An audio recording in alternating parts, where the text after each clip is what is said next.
Guys, this is Ashley back with another video. Before we get into the video, like, comment, and subscribe to the channel. So let's start off with Saweetie. She did an interview at the Grammys and she basically said that female rappers are getting more respect. And a lot of female rappers nowadays, they don't need cosigns. They're building their own fan base through social media, which is somewhat true. Okay. But the fact of the matter is, Saweetie, you did have a cosign. Okay. Your cosign was Doja Cat. A cosign does not always mean somebody saying, listen, this person is hot. A cosign can be people who are working with you. Okay. So your cosign was Quavo. Okay. Who you did records with and who was writing for you. Let's not forget. Okay, and Doja Cat. So don't try to act like people have not co-signed you. Yes, you know, the greats may not have co-signed you like Lil' Kim and Nicki Minaj, but you definitely had co-signs. Just like Megan Thee Stallion's co-sign is Camel Face and the Queen of Music, and Cardi B's co-sign is Offset, Kanye West. You know, Cardi B has gotten a lot of cosigns, Halle Berry, and, you know, Nicki Minaj's cosign is Lil Wayne.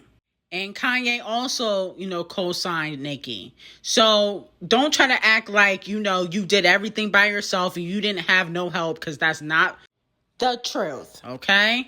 And you don't have your own fan base. Your fans don't even buy your music. They just follow you on Instagram. So I don't know what fan base you're speaking of. I'm kind of confused about that.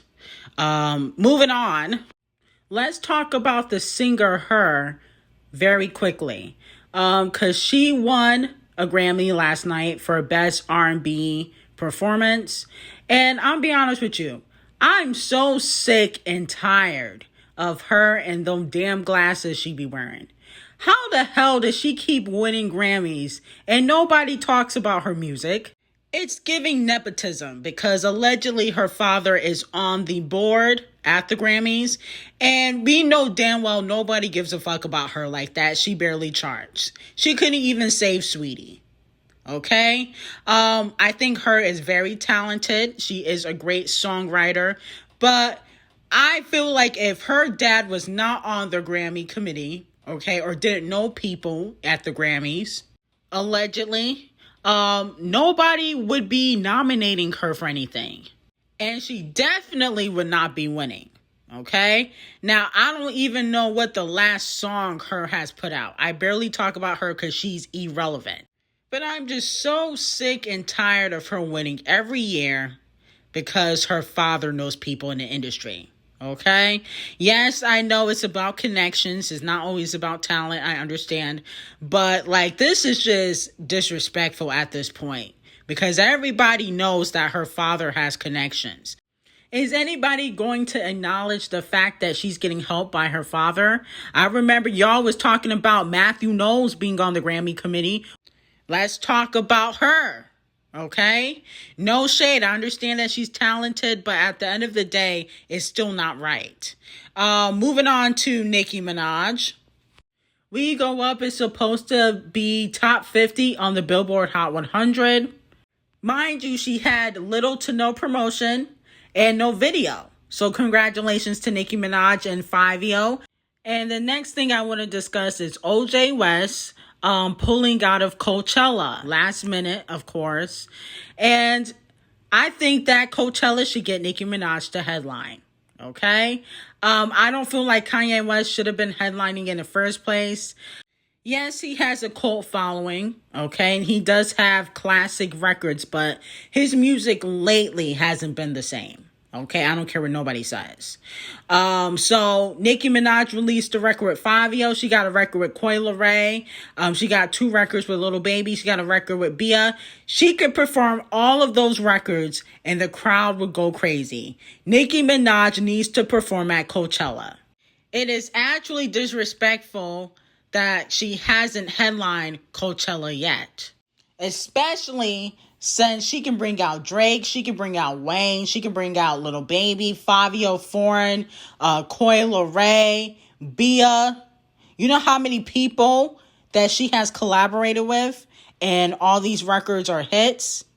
Okay, Coachella is missing out. I think that they definitely should get Nicki Minaj to replace Kanye West. Nobody's gonna miss OJ.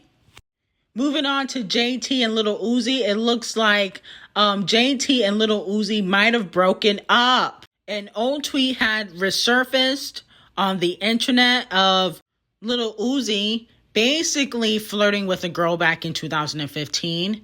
And JT thought that tweet was fake because she was told that by Lil Uzi, and he basically lied to her. And I guess she got upset and broke up with him. JT is basically wasting her time with Lil Uzi, but I'm sure if he buys her a Birkin or a Chanel purse, she's gonna take him back, okay? Like these hoes always do, okay? We know that the city thoughts are very materialistic. He beat up his girlfriend last year, and she didn't do anything. So I'm sure she'll take him back if he buys her a Birkin or a Chanel purse. The city thoughts are very materialistic. Did the Weeknd fall off? A lot of people want to know because there were a lot of people in his Twitter comments basically telling him to make better music when he was interacting with his fans. People were telling him how, After Hours had more hit songs and that basically he needs to make better music. Now, he's releasing a new music video, Out of Time, on Tuesday. So that's why he was interacting with his fans. This last album wasn't as great as his previous albums, I will say that, but I wouldn't say he fell off, okay? I'm gonna let this slide because I feel like The Weeknd was trying to cater to white people and he was trying to go fully pop, but at the end of the day, The Weeknd has to realize that, black people rock with him too. And, you shouldn't just change your sound so drastically like that. It's like he stays in the 80s and 70s sound, and that's not how you got your core following. Your core following is from R&B, okay? So you can do a mixture of both, like what Doja Cat does, but don't just put out pop, disco type of music all the time. Because now people may not support that. And don't talk about Ariana Grande either, okay? Because it looked like she might have did some voodoo on you. So next I want to talk about Cardi B because she basically deleted all of her social media, her Twitter, and Instagram. I just want to say that Cardi B might want to go on a hiatus. I think that would be the smartest thing to do. I honestly feel like Cardi B might as well retire, okay? Drop a little EP and say I'm done. Cardi B's head is not in music. To me, it's coming off like she don't really care to be in the music industry, okay? And she's just taking her slow little time dropping her second album, okay? Like she's Lauryn Hill. Like, girl, relax. Okay? She might as well retire. She says she hates her fans. Garbage Gang is trash and they done pissed Cardi B off. She might as well retire. No point. There's really no point in her dropping an album right now. It's not like she's going to really be bringing the bars. She's going to have collaborations. And without a heavy push from Atlantic, her music is going to flop. So she might as well just call it the day and retire. Go eat Offset scabs, make sure that he's not cheating and have another baby and call it the day. Okay? Go sell some whipped cream and, cheese doodles or whatever you be selling and leave music so we can get back to the talented artists. Okay? I think Saweetie should retire too. Check out Mikey J's new single. Link will be in the description box. And also have an amazing day. I will see you guys in the next video.